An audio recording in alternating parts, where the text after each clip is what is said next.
Filastrocche, canti e poesie di Natale in un recital organizzato dalla Catechesi della Chiesa, matrice di Raffadali, che ha visto come protagonisti i bambini dell'Interland raffadalese.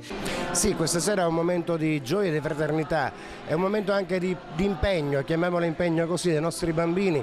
Hanno voluto nelle diverse forme, nelle diverse maniere, con canti, con poesie e altro, dire grazie al Signore, perché siamo tutti qui insieme e siamo qui tutti insieme per lodarlo e per condividere questa gioia grande che Lui ci dà.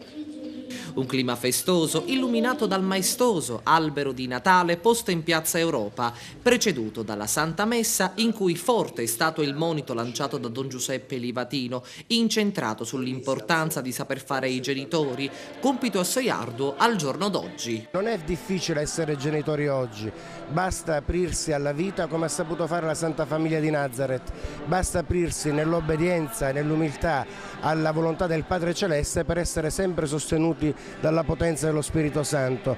Quindi l'essere genitori oggi vuol dire semplicemente avere il coraggio di chiedere aiuto a Dio. Tutto qui, da soli ovviamente non possiamo far nulla e Gesù ce lo ricorda nel suo Vangelo. E per il 2014 cosa augurarsi se non un po' di purezza nei cuori di tutti? Certamente più purezza nei cuori, i nostri cuori sono pieni di malizia e i nostri cuori sono pieni anche di attaccamento alle cose di questo mondo.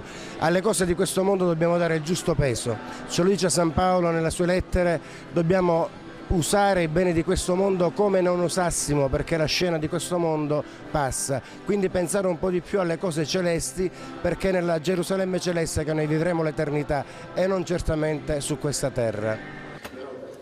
La serata si è poi conclusa con la consegna di doni ai bambini partecipanti alla significativa ma allegra manifestazione.